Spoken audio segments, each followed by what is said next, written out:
What happens when you put a career-focused woman with 2 kids trying to balance home and work life in a room with a microphone? Lots of laughter, tears, and great advice. Welcome to 2 Kids and a Career. Okay, so we're picking things back up with Rachel Sauter. She is the owner of Leopard Boutique.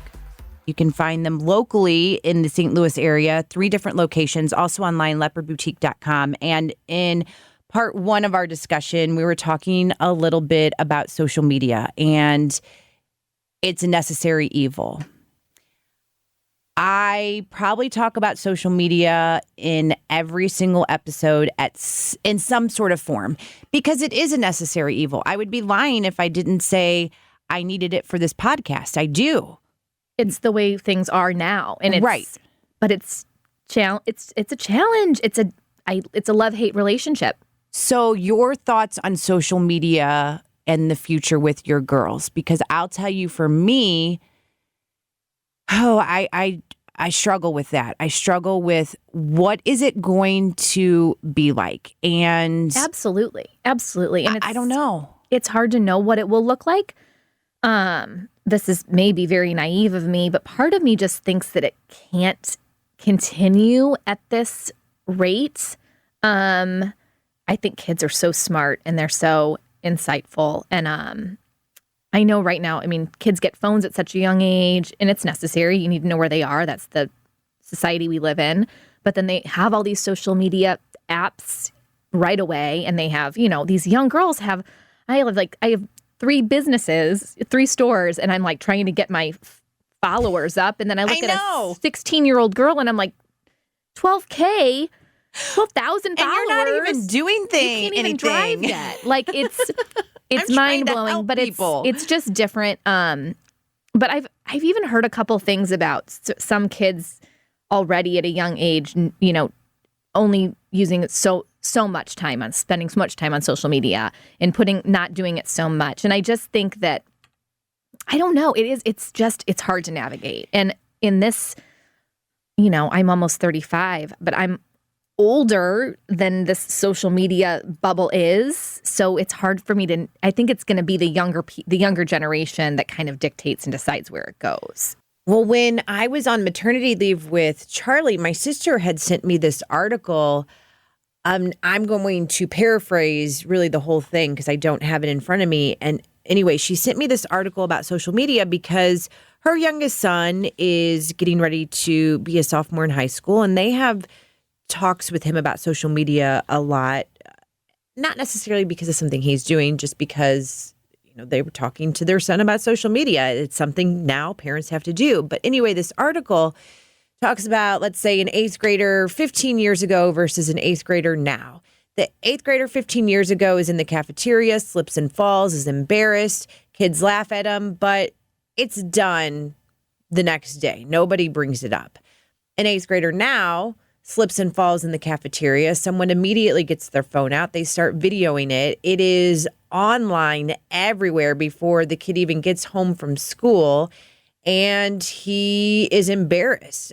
He's just sent through the ringer by his friends and is ridiculed. And all of that could lead to that 8th grader doing something that I don't even want to talk about. Stuff that we have to be concerned about as parents. And I hate that. And that's totally true. It's totally true. But in the big scheme of things, social media is relatively new. I think you're right. I don't think it's going away. It is everything. It's important for your podcast. It's important for your business. It's important for my business, very much so. I think that there's a lot of talk about, unfollowing if something isn't making you feel really good. And everyone is looking for something different. We're all seeking something that makes us tick, that makes us feel positive, that inspires us, that encourages us. So I think following the people that are, you see their feed and their posts and it feels good and relevant and helpful. And the ones that don't, just unfollow. You have the choice. You have the choice to just go away. And I'm thinking when you're talking about this stuff too, maybe there is a turn coming where social media is more for positive. I mean, you have to hope. You do. It just seems like hard to maintain at this level to me. But again, these kids are born with it.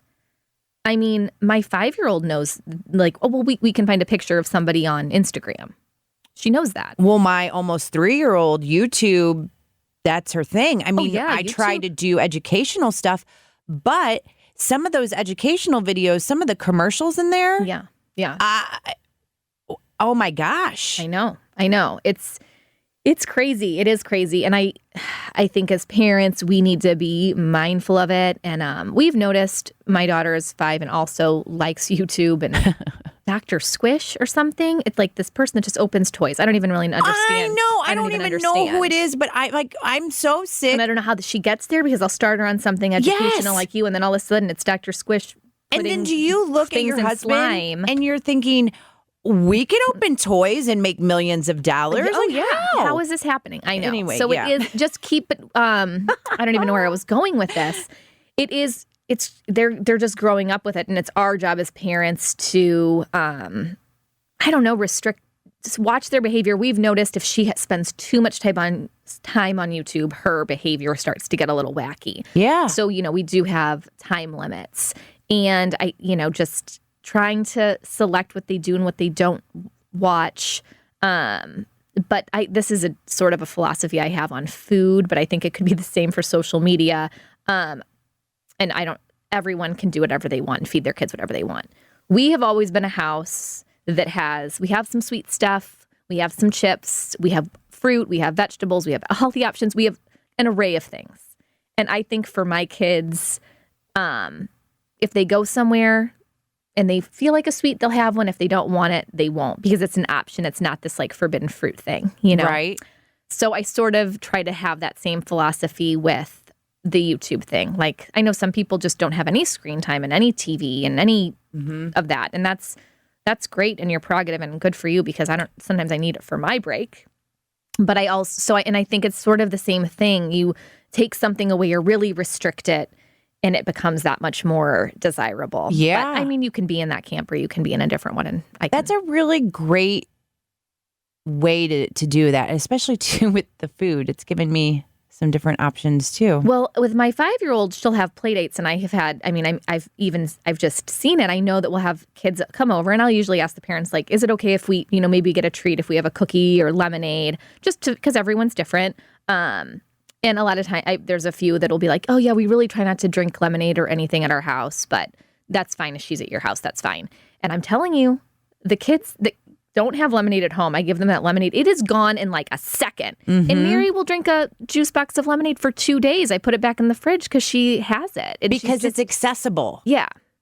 So it's working for me, and every family is different, and every kid is different, and every, We're always looking for advice. So that was great. I mean, you're always Googling things or asking friends. That's true. Or that's even true. this. And it's just good to hear about somebody else's experience. But that's been really successful for us as far as, sometimes I'll say, what do you want for a snack? And she'll say broccoli. And sometimes I'll say, what do you want for a snack? And she'll say fruit snacks. And I think it's either one's fine. So I try to have that same philosophy. I'm sorry if I'm getting off track. No, that's a great analogy. Same sort of idea for social media and screen time. I like what do you want to do right now, Mary? I want to watch YouTube for a little bit. What do you want to do, Mary? I want to do an experiment and see in a big bucket of water what things float and what things sink. What do you want to do, Mary? I want to do an app on my iPad that teaches me yoga. Yeah. I want to watch what do you want to do, Mary? I want to watch Dr. Squish put toys in slime. I mean, it's okay. We're the examples. Yeah. And we definitely paved that way too. Absolutely. Your girls, about 4 years apart, how are they as sisters? Well, they are so different. Mothers with multiples, I'm sure, can relate to this. I'm like, I'm doing the same stuff. I do the same thing every day. We do this. We eat the same things. We watch the same things. We do the same things. How are they so different? Kids have a personality. They are born with a personality. So my girls are completely different. Mary's first word was yes, which is so rare. It's always no when it's hot. A little kid. No is always the first word. Mary's first word was yes. Vivian's first word was no. And then shortly after no was no way. So these kids are different, but they love each other. It's, the 4-year age gap was not exactly what I planned for. But I wouldn't have it any other way. It's perfect for my family and for us and for my girls. Mary has, is able to sort of have her own thing, and she's a big girl, and Vivian has time just with me because Mary goes to school. So it's really worked well, and they are so, so sweet together, but they are so different. And, it's not always easy either. They argue. And I think for a 4-year-old, she was alone for not alone, but the only one for a long time. So it's an adjustment, but it's worked really, really well for us. Let's talk about back to the boutique and Leopard. And I encourage anyone that's tuning in to this episode that didn't listen to part 1, please go back and listen to part 1 to hear more about how Leopard's not just a boutique to shop in. And it's more than that. What are the goals for Leopard Boutique in the future? What do you see? What do you want to see happen? Because something else that's coming to mind with Rachel Hollis and her latest book, Girl Stop Apologizing, she talks about being persistent. And she said she posted a picture of her first TV appearance, which was on a local news channel. And then she posted a side-by-side of her with Kathy Lee and Hoda. And she said it was an 8-year difference, that nothing really happens overnight. Absolutely. And you have to be persistent, and you have to keep growing. And I know for me with this podcast, she made me feel a little bit better, because I'm kind of one of those people that I want everything done before I start it. So we all want that. We want this instant gratification thing. It's really, really hard. And when you're doing something big, we have to be patient, but it's hard. And that's what she talks about. And so I thought, oh my gosh, my Instagram is not where I want it to be. But she keeps reminding me, I think she's talking to me like, hey, when I started out, it was not where I wanted it to be now. And guess what? In another 8 years, she's going to think what's happening now is not as great. So I'm trying to be patient, but persistent. Yes. And so I want to know, because I know that this has been a long time coming for you, what are those patient and persistent things for you with Leopard? Yeah, absolutely. I'm actually thrilled you asked me this, because it has grown. Some days I'm still like, it feels stressful and I don't know what we're doing and we're figuring things out. And other days I think, my gosh, it's almost been 7 years. But 7 years ago, I was standing at our first location before it opened, and we had taken loans to get the store started, and I had worked in retail forever, and I hadn't actually worked because we were just getting the store prepped, and I had quit my job and I wasn't going back there. And I stood there before we opened, and I was like, oh my gosh, what if no one walks in? And it was scary, but people came and people supported us and have continued to shop. And my goal went from just wanting to open a women's clothing boutique. It changed, and it became wanting to offer a special experience for our customers and build positivity and touch people and create relationships with our customers and do more than just selling clothing. And from there, it grew to we had more employees, and I wanted to make a better work-life balance for our employees and encourage them and have them around me to support me and just build something special. So that's sort of how it expanded. And we are up to 22 employees now, and we have a management team, because 3 stores and an online is a lot, and I can't do it alone. And Right. I recognize that. So we have this management team. It's composed of myself, my husband, who has been a partner in this, our buyer, our creative director, who does a lot with our social media, and our district manager. So it's the 5 of us. And we have been talking a lot about Leopard's 10-year goal. And we really struggled because initially you want it to be monetary. We all want to make X amount of money. And then we wanted to be, well, we got the stores to make this amount of money. And nothing was like feeling right. And we kept going back to our customers and how important they are to me and how exciting it is to have touched as many people as we have with the 3 locations and the online. And it was like, the goal should be about our customers. So our goal is and this is a big one, 100,000 customers, because that means we have touched 100,000 women and 50 employees. So that's our goal. And I am proud of it. I'm excited about it. And I think we're going to do it. I would have never thought that. That shows exactly what kind of person you are. Well, and it's not just me. It's the team of people that I have around me. And I just feel really, really blessed and lucky to have the customers that come in that they think I'm helping them. They're helping me too, because I know people have a choice in where they shop and we're all busy. Sometimes I'm like, gosh, golly, thank you for taking this time, this extra 30 minutes of your busy day to come and shop local and support a business and support a community.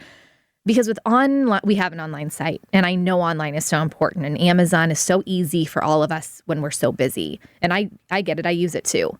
But I think we need to remember that there's something special about our community and the neighborhood that you live in, and where you want to walk with your kids and take your stroller and get your coffee from a local coffee shop and shop local and support local. And it's important. I talk about it on my radio show all the time.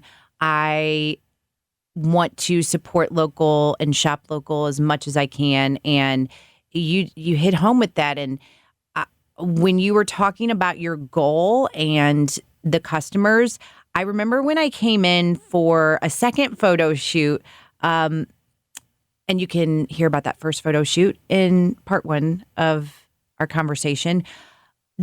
There was this jacket that you had me try on. What is the name again of that jacket? The Ciao Milano, the very, very popular Ciao Milano. This thing, I get compliments on it all the time. It's good for fall. It's good for spring. It's good for warmer winter days. It's good for cooler spring days. And you pay a little bit more for it, but there's a reason why. Yeah. So that first time I ever saw it, there was a woman in there who had just had a baby. And this is what I'm talking about. This is what it's like at your store. She had just had a baby. I was pregnant. And she said, oh, my gosh, I have that jacket. You have to get it. And I said, well, should I wait until after I'm pregnant? She's like, no, I had it the whole time I was pregnant. You have to have it. And then she said, I told my mom she's going on an Alaskan cruise, that she needs it because it'd be perfect for that. It's great for travel. I said, my mom's getting ready to go on an Alaskan cruise. I think that she needs this. And I ended up buying it for her for Christmas because she loved mine so much. Yeah. And it's but we timeless. Just formed a relationship in there. I remember you learned the woman. about trips and travel, and you're pregnant and you're talking and you're getting cute in a jacket and everyone feels good. And it was her mom and her sister and her like 2-week-old baby. And I was like, oh my gosh, this is crazy. It was cool. It was really, really, really cool. We're lucky. There's a lot of great people supporting this business and working for us. And it's really, really fun. It's fun. And it's great. I'm lucky. I support you. I know you do. I support your business. I love it. Thank you so much. And I really try to stay humble. And I still wake up every day just thankful that people are coming into my store and shopping with me and us and my company. Like, it blows my mind. It really I'm thankful, I'm grateful, and I'm blown away. Well, I would love to have you come back and talk about lots of other things, because I know that there's so much more that we can talk about, and I hope you will. I would be honored to. I would love that. Thank you for joining me for today's episode. Make sure you subscribe, rate, and if you're feeling really generous, write me a review. And don't forget to join me next week for a new episode of 2 Kids and a Career.